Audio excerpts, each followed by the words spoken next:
Hello, my tennis patients. In today's checkup, I'm going to be proving to you that Daniil Medvedev's forehand is not as different as you think, and how he hits all the checkpoints that every good player must do in order to have a good and powerful forehand. Now, there's been much debate in my community of making circles specifically on the forehand, the common teaching method of making a letter C in the backswing. Now, somebody pointed out, actually multiple people have brought up the statement that, but Medvedev makes big circles on his forehand. But today, I'm going to show you that it's not really as it seems. So without further ado, let's get into it.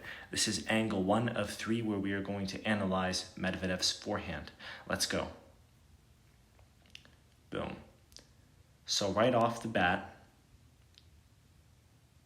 we're going to have a no backswing. The wrist is in the slot early, and he's starting to make a unit turn. Now let's see how long the racket stays in line with his belly button, and we can draw a triangle with his shoulders and the butt cap of the racket. Okay. It's still there. Boom. He's still turning his upper body as a unit. He's still turning his upper body as a unit. And notice how the racket head is also in front of the hand significantly, which almost every good player does on the forehand. It's not an inversion, it's keeping the racket head in front of the hand. What it is a delay so that we can store up our energy. And as you can see, he's going to load with his outside leg.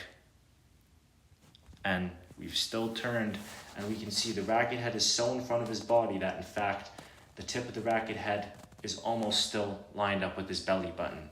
And like every good player on the forehand, we follow with the non-hitting hand on the throat of the racket, and when the ball bounces, we let go. And from another angle, you'll be able to see this more clearly as well.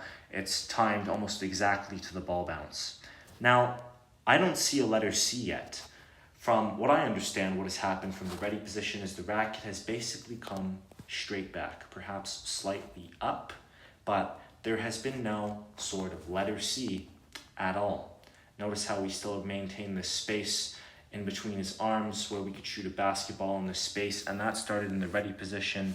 He's really just turned his body like a corkscrew, and we no longer call it a turn, it's a coil. Now let's look at the rest of the swing, which is really not that much different from every other player. So boom.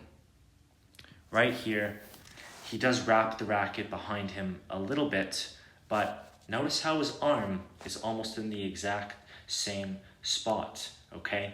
And from his delay, he keeps the racket head in front of the hand until almost the end of the swing, and only when he starts to fire his body forwards does the racket fall behind him. As you can see, he still gets the racket in the slot. But a lot of people will make a letter C, and their strings will face this way the entire time. Okay, they won't get into the slot, at least not naturally. Medvedev is not making a circle with his arm. The arm has barely moved at all. Okay, the racket wrapping behind like this is a byproduct of his violent body rotation. Now let's watch the rest of the swing. Boom, the racket's in the slot, okay? Now from here, the butt cap is going to drive forwards. He does hit with the bent elbow, just like 90% of the strong forehands in professional tennis. The non-hitting hand is going to come in as he uncoils, and we're going to go. Boom. He's fired his hips, his chest, and his toes to his target. Okay, this is an open stance forehand. The wrist is still back in the slot. Now let's go through the rest of the swing. At contact point, the elbow is clearly bent. We've got the double bend position, a bend in the elbow and a coil in the wrist. And then we cover the ball with the windshield wiper. Okay, boom. Now he has a little bit of a unorthodox follow through, but nonetheless, he still gets spin, okay? He hits a little bit more of a flat ball. That's probably because of his high follow through, but it works for him, and if it's good enough for him, it's definitely good enough for you as well. So there's definitely nothing wrong with it. It's just a little bit unique. Could his take back be smaller? Perhaps, but maybe he just has long arms and this is what feels natural to him. Now, let's go look at the other angles where we can prove that his forehand is really similar to everyone else. So here we've got a back angle now. Again, the racket head stays in front of the body. Okay, we've got the delay. The wrist is back in the slot early, and he's making a unit turn, and we get a turning of the hips, okay, past the legs, all right? He is more than sideways at this point, and this doesn't really look that much different to Sinner's setup, to Novak's setup, or to Alcaraz's setup at all. It's really not that different, okay? And from here, all right, there is no letter C. The strings are basically pointing to the back fence, okay? And there's the racket drop. His pat the dog is just basically back here. That's the only difference. But the strings are basically to the floor, and the wrist is back in the slot. And from here, he's gonna fire the hips. The racket's the last part of the kinetic chain, and we're going inside to outside, and then we're gonna come around with the windshield wiper finish. Boom. Like that. And yes, he does finish, you know, somewhat above his shoulder, but again, it's not really an issue. I don't know how anyone could call that a letter C or a circular swing. I think a lot of people are mistaken because it looks like that at a high speed, but when you actually break it down and look at the common threads, fundamentally, his forehand is the same as everyone else. Now, let's look at the final angle from the front.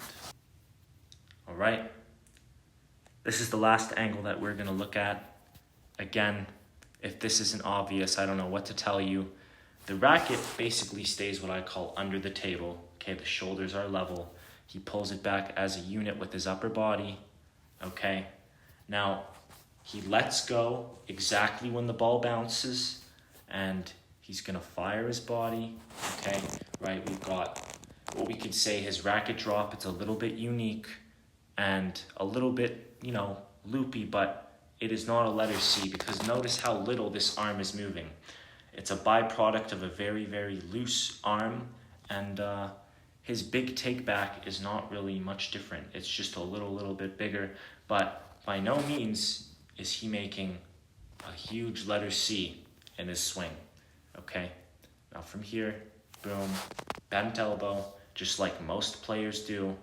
Okay, people call this forehand ugly. I really disagree, actually. I think it's fundamentally sound. We uncoil the non-hitting hand, comes into the chest, and he covers the ball with the windshield wiper. Okay, it could be that his grip is different. He has a little bit of a different style, but like I said, there's common threads. There's things that every good player must do.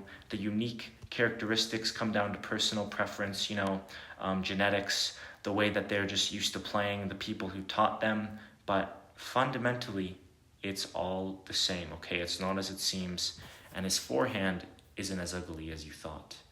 In any event, thank you for tuning in, and I'll see you guys in the next checkup. Ciao. Tennis Doctor is a self-help tennis book for adults.